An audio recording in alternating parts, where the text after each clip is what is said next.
اولم یہد للذین یرثون الارض من بعد اہلھا، کیا یہ حقیقت واضح نہ ہوئی ان لوگوں پر جو وارث بنے زمین کے اس کے بعد، یعنی جب اللہ تعالیٰ نے کافروں کو ہلاک کر دیا اور اہل ایمان کو نجات دے دی تو ہونا چاہیے تھا کہ ایمان والوں کے سامنے کافروں پر عذاب آیا. اب اہل ایمان جو نوح علیہ السلام کے ساتھ اٹیچ تھے انہوں نے اپنے سامنے پوری قوم کو سمندر میں غرق ہوتے ہوئے دیکھا. موسیٰ علیہ السلام کے ساتھیوں نے فرعونیوں کو اپنی آنکھوں کے سامنے غرق ہوتے ہوئے دیکھا. شعیب علیہ السلام کی قوم، لوط علیہ السلام کی 2 بیٹیاں، چلے وہ تو ایکسیپشنل کیس ہے.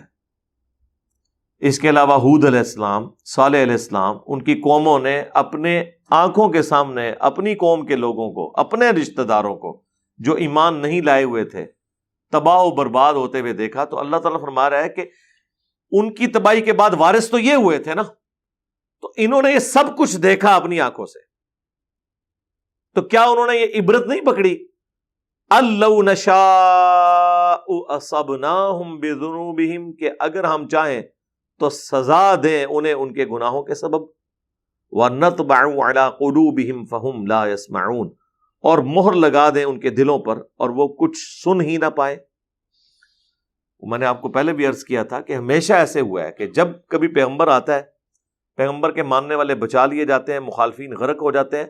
اب جو بچتے ہیں وہ تو سارے 24 کیرٹ سونا ہوتے ہیں نا جی، لیکن وقت گزرنے کے ساتھ ساتھ ان میں خرابیاں آنا شروع ہو جاتی ہیں. الٹیمیٹلی یہاں تک انجام ہوتا ہے کہ انہی میں ایسے لوگ پیدا ہو جاتے ہیں جو انبیاء کرام کے دین سے برگشتہ ہو جاتے ہیں، چاہے وہ نبیوں کے نام لیوا بھی ہوں. تب بھی بعض کھلا کفر اختیار کر لیتے ہیں. آپ ہمارے نبی کے کیس میں بھی دیکھ لیں، اس طرح کفر بوا تو نہیں ہوا بعد میں، لیکن بہرحال انبیاء کی تعلیمات کو تو ادھر بھی نبی علیہ السلام کی وفات اور آپ کے جانثار ساتھیوں کی وفات کے بعد لوگوں نے چھوڑنا شروع کر دیا. تو اللہ تعالیٰ فرما رہا ہے کہ یہ ہمیشہ سے ایسا ہوتا رہا ہے. تِلْكَ الْقُرَىٰ نَقُصُّ عَلَيْكَ مِنْ أَنْبَائِهَا، یہ ہیں بستیاں کہ جن کی کچھ خبریں ہم آپ سے بیان کرتے ہیں. وَلَقَدْ جَاءَتْهُمْ رُسُلُهُمْ بِالْبَيِّنَاتِ، اور بے شک ان تمام بستیوں کے پاس ہمارے پیغمبر آئے تھے روشن دلیلوں کے ساتھ، معجزات کے ساتھ. فَمَا كَانُوا لِيُؤْمِنُوا بِمَا كَذَّبُوا مِن قَبْلُ، اور نہ ہوا یہ کہ ایمان لاتے اس پر جس کو جھٹلا چکے تھے اس سے پہلے. یعنی یہ نہیں ہوا کہ اگلے لوگوں کی تباہی سے عبرت حاصل کر کے یہاں پہ لوگ عبرت حاصل کرتے، وہی چند ایک لوگ ایمان لے کر آئے، اکثریت نے پھر بھی گمراہی کا راستہ اختیار کیا. كَذَلِكَ يَطْبَعُ اللَّهُ عَلَىٰ قُلُوبِ الْكَافِرِينَ، اور اس طریقے سے اللہ تعالیٰ انکار کرنے والوں کے دلوں کے اوپر مہر لگا دیتا ہے. کافر کا مطلب انکار کرنے والا راہ حق سے. لیکن اب ان ساری باتوں کو آپ نے جوڑنا ہے. قرآن ایک پورا مقدمہ ہے. قرآن میں آپ پک اینڈ چوز نہیں کر سکتے کہ ہر ایک چیز کے بعد آ رہا ہے کہ اللہ تعالیٰ نے دلوں پر مہر لگا دی. اس کا بلیم اللہ کو نہیں دیا جا سکتا کہ چونکہ اللہ نے مہر لگائی ہوئی تھی تو اس لیے لوگوں نے اگلے انبیاء کی بستیوں کے ہلاک ہونے سے عبرت حاصل نہیں کی. ایسا نہیں ہے. اللہ کی مہر واجب ہوتی ہے. یہ نہیں ہے کہ اللہ تعالیٰ جس پہ دل کرتا ہے مہر لگاتا جاتا ہے، جس پہ اس کی چاہت آئے مہر لگا دیتا ہے. نہیں، کچھ لوگ کام ایسا کرتے ہیں کہ اس کے بعد ان کے اوپر اللہ تعالیٰ کا ڈیوائن جو سٹیمپ والا سسٹم ہے وہ ایپلیکیبل ہو جاتا ہے. اس دنیا میں بھی اللہ تعالیٰ نے فزیکل لاز رکھے ہوئے ہیں، اس طرح اللہ تعالیٰ کے کچھ مورل لاز بھی ہیں. دنیا میں فزیکل لاز کیا ہے کہ اب جو لوگ امیونٹی پاور جن کی کم ہے، اگر وہ سخت سردیوں میں ننگے پاؤں پھریں گے تو ٹھنڈ لگ جائے گی. آپ چھوٹے بچوں کو دیکھ لیں، عموماً جو لوگ ایک سویلائزڈ زندگی گزار رہے ہوتے ہیں وہ اتنے زیادہ ان کی امیونٹی اسٹرانگ نہیں ہوتی ہے، ونریبل ہوتے ہیں. تو ان بچوں کو آپ دیکھیں، ایک دن وہ ٹوپی پہن کے نہ جائیں سردیوں میں، اور موٹر بائک پہ آپ نے ان کو ٹینکی پہ بٹھایا ہوا ہو، شام کو نزلہ زکام شروع، ٹھنڈ لگ جائے گی. یہ اللہ تعالیٰ کا ایک ڈیوائن رول ہے. دنیا میں جس طرح فزیکل لاز ہے اس طرح روحانی لاز بھی ہیں، اور وہ اللہ تعالیٰ نے سورۃ الانعام کی آیت نمبر 110 میں بیان کیا ہے. جو میری ویڈیو بھی ریکارڈ ہوئی تھی کہ اتنے بڑے بڑے علماء حق بات کیوں نہیں قبول کرتے. اس کا پھر کلپ بھی ہم نے ایک اپلوڈ کیا تھا. قرآن کی تعریف کرنے والا ایک بریلوی مفتی, وہ اسی کانٹیکسٹ میں نے بیان کیا تھا کہ یہ لوگ قرآن کی آیات آدھی لکھ کے اپنا لقمہ ان کے منہ میں ڈال دیتے ہیں. وہ جان بوجھ کے کر رہے ہوتے ہیں, کیونکہ ان کا گیئر الٹا لگ جاتا ہے. جب گیئر الٹا لگ جاتا ہے تو پھر یہ حق بات سے اناد کرتے ہیں اور باطل بات کو قبول کرتے ہیں, اور اپنے زوم میں یہ سمجھ رہے ہوتے ہیں ہم دین کی خدمت کر رہے ہیں. یہی کچھ مذہبی پیشوا کرتے ہیں اور یہی کفار کرتے ہیں. اس میں اللہ تعالیٰ نے فرمایا تھا سورہ الانعام کی آیت نمبر 110 میں کہ اللہ تعالیٰ ان کے دلوں کو اور ان کی آنکھوں کو پھیر دیتا ہے حق بات سے, بالکل ویسے ہی جیسا کہ جب پہلی دفعہ ان پر حق کھل گیا تھا تو انہوں نے حق سے اناد کیا تھا. یہ آیت میں نے اتنی دفعہ, میرا خیال ہے قرآن حکیم میں سورۃ الانعام کی جو یہ آیت ہے, جو پارہ نمبر 7 کی آخری آیت ہے 110,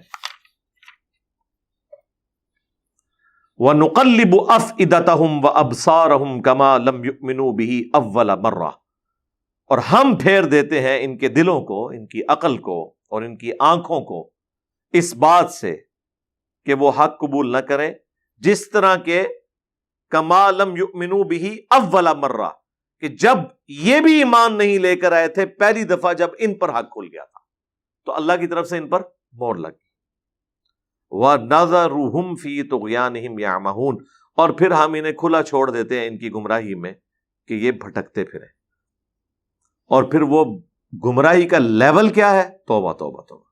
وَلَوْ أَنَّنَا نَزَّلْنَا إِلَيْهِمُ الْمَلَائِكَةَ, اب اگر ان کے اوپر فرشتے بھی نازل ہو جائیں, وَكَلَّمَهُمُ الْمَوْتَى, اور مردے قبروں سے نکل کے ان سے باتیں کرنا شروع کر دیں کہ بھئی ہم تو مر کے عذاب میں ہیں, تم لوگ جو ہے نا اپنی آخرت ٹھیک کر لو, میرا خیال ہے اس کے بعد تو کوئی گنجائش ہی نہیں رہتی. لیکن جب اللہ تعالیٰ نے کسی کے اوپر مہر لگا دی ہو نا, اچھا آپ سوچ رہے ہوں گے کہ اس کے اوپر وہ کیا کریں گے. اگر ابو لہب جو ہے وہ قبر سے نکل کے اپنی اولاد کو کہے کہ میں عذاب میں ہوں, تو عقل کا تو تقاضا یہ ہے کہ وہ ایمان لے آئیں. اس کا بھی جواب اللہ تعالیٰ نے سورۃ الانعام میں سورۃ الحجر میں دیا ہے کہ جب ہم آسمان سے ان کے سامنے کوئی فرشتہ نازل کریں نا, اور کتاب وہ آسمان سے لے کر نازل ہو, تو اس کا جواب یہ دیں کہ ہماری آنکھوں پہ جادو کر دیا اس نے, یہ ایسا نہیں ہے جیسا کہ نظر آ رہا ہے. یہ ہوگا, یعنی اگر ابو لہب قبر سے نکل کے اپنے ماننے والوں کو کہے گا نا کہ میں نے آخرت دیکھ لی ہے, تو جس کے دل کے اوپر اللہ نے مہر لگائی ہوئی ہے نا, وہ کہے گا نہیں اے ساڈے ابا جی نے یہ ساڈے تے جادو کر دیتا ہے. کیونکہ اللہ تعالیٰ نے ظاہر ہے اس کو بیلنس تو کرنا ہے نا, کوئی نہ کوئی ایسا سے, اور وہ اللہ نے بتا دیا کہ کیا ہوگا. جیسا کہ اللہ تعالیٰ نے فرمایا کہ اگر ہم ان کی خواہش کے اوپر فرشتے کو پیغمبر بناتے ہیں نا, ابھی تو یہ کہہ رہے ہیں کہ کوئی فرشتہ کیوں نہیں نازل ہوا, تو اللہ تعالیٰ فرما رہا ہے کہ اس لیے کہ سورہ بنی اسرائیل میں کہ اگر زمین پر فرشتے آباد ہوتے تو فرشتوں میں پیغمبر ہوتا.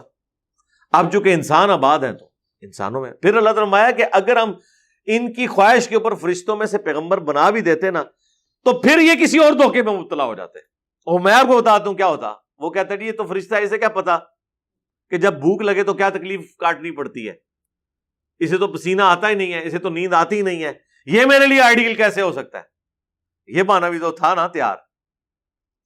تو اس بہانے سے تو بہتر یہ ہے کہ ایک انسان کو پیغمبر بنایا جائے, اور وہ جو دوسری باتیں کرتے ہیں نا کہ اس پہ فرشتہ کیوں نہیں نازل ہوا, اس بہانے کو اوور کم کر لیا کرے.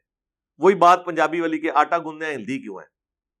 بہانہ تو کوئی نہ کوئی بنا لیتے ہیں. یعنی اس سے اندازہ کریں کہ اللہ تعالیٰ بھی کوئی کام کرے نا, بہانے بنانے والے اس میں بھی بہانے نکال لیتے ہیں.